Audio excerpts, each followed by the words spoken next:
Hello my dear friends, ಇವತ್ತಿನ ದಿವಸ ನಾನು ನಿಮಗೆ ಬೆಂಡೆಕಾಯಿ ಮತ್ತು ಹೀರೆಕಾಯಿಯ ಒಂದು ಚಟ್ನಿ ಯಾವ ರೀತಿ ಮಾಡೋ ಒಂದು ವಿಧಾನದ ಬಗ್ಗೆ ಇವತ್ತಿನ ದಿವಸ ನಿಮಗೆ ಹೇಳ್ಕೊಡ್ತೇನೆ.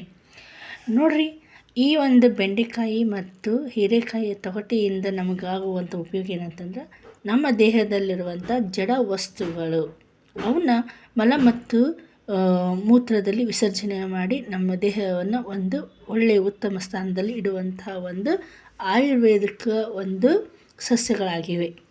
ಆಮೇಲೆ ಇಂತಹ ಒಂದು ವಸ್ತುಗಳನ್ನು ನಾವು ಒಂದು ಚಟ್ನಿ ರೂಪದಲ್ಲಿ ಮಾಡಿ ತಿನ್ನೋದ್ರಿಂದ ನಮಗೆ ಒಂದು ಟೇಸ್ಟೂ ಆಗ್ತೈತಿ, ಜೊತೆಗೆ ಒಳ್ಳೆಯ ಒಂದು ಆಹಾರ ಆಗುತ್ತೆ. ಬೇರೆಯ ಒಂದು ಹೊರಗಡೆ ತಿನ್ನುವಂಥ ಐಟಮ್ಸ್ಗಿಂತ ಇಲ್ಲೇ ಮನೆಯಲ್ಲಿ ಈ ಥರ ನಾವು ಚಟ್ನಿಯನ್ನು ಮಾಡಿಕೊಂಡು ಮನೆಯಲ್ಲೇ ಸೇವಿಯೋದ್ರಿಂದ ಅತಿ ಉತ್ತಮವಾದಂಥ ಆರೋಗ್ಯಕರವಾದಂತಹ ಒಂದು ಆಹಾರ ಪದ್ಧತಿ ಆಗುತ್ತೆ.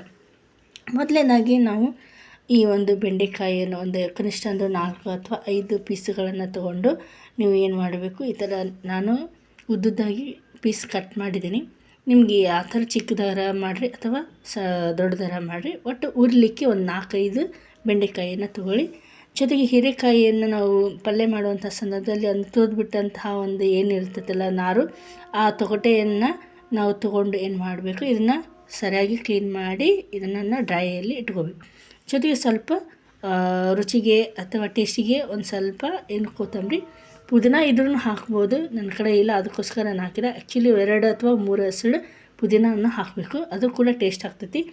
ಜೊತೆಗೆ ಇದು ಈರುಳ್ಳಿ, ಜೊತೆಗೆ 2 ರುಚಿಗೆ ತಕ್ಕಷ್ಟು 2 ಮೆಣಸಿನಕಾಯಿ, ಹಸಿಮೆಣಸಿನಕಾಯಿ, ಜೊತೆಗೆ ಇದಕ್ಕೆ ರುಚಿ ತಕ್ಕಂಗೆ ಸ್ವಲ್ಪ ಶುಂಠಿ, ಚೂರು ಭಾಳ ಅಲ್ಲ, ಸ್ವಲ್ಪ ಹಾಕಬೇಕು.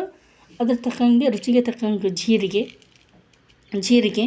ನೆಕ್ಸ್ಟು ರುಚಿಗೆ ತಕ್ಕಂಗೆ ಉಪ್ಪು, ಸ್ವಲ್ಪ ರುಚಿಗೆ ತಕ್ಕಂಗೆ ಶುಗರ್ ಅಂದರೆ ಸಕ್ಕರೆ, ಸ್ವಲ್ಪ ರುಚಿಗೆ ತಕ್ಕ ಒಂದು 4-5 ಶೇಂಗಾ ಕಾಳು ಮತ್ತು ಬೆಳ್ಳುಳ್ಳಿ, ಸ್ವಲ್ಪ ಹುಣಸೆ ಹಾಕೋದ್ರಿಂದ ಇದು ಒಂದು ಕನಿಷ್ಠ ಒಂದು ವಾರ ಅಥವಾ ಒಂದು 10 ದಿವಸ ಇದು ತಡೀತೈತಿ.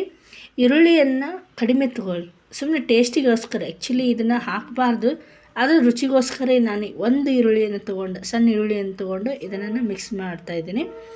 ಈಗ ಇವು ಎಲ್ಲ ಪದಾರ್ಥಗಳನ್ನು ಒಂದು ಬೌಲ್ನಲ್ಲಿ ಅಥವಾ ಒಂದು ಕರಿಬಳಿಗೆಯಲ್ಲಿ ಏನು ಮಾಡೋಣ, ಎಣ್ಣೆ ಹಾಕಿ ಇದನ್ನೆಲ್ಲ ಫ್ರೈ ಮಾಡಿಕೊಳ್ಳೋಣ.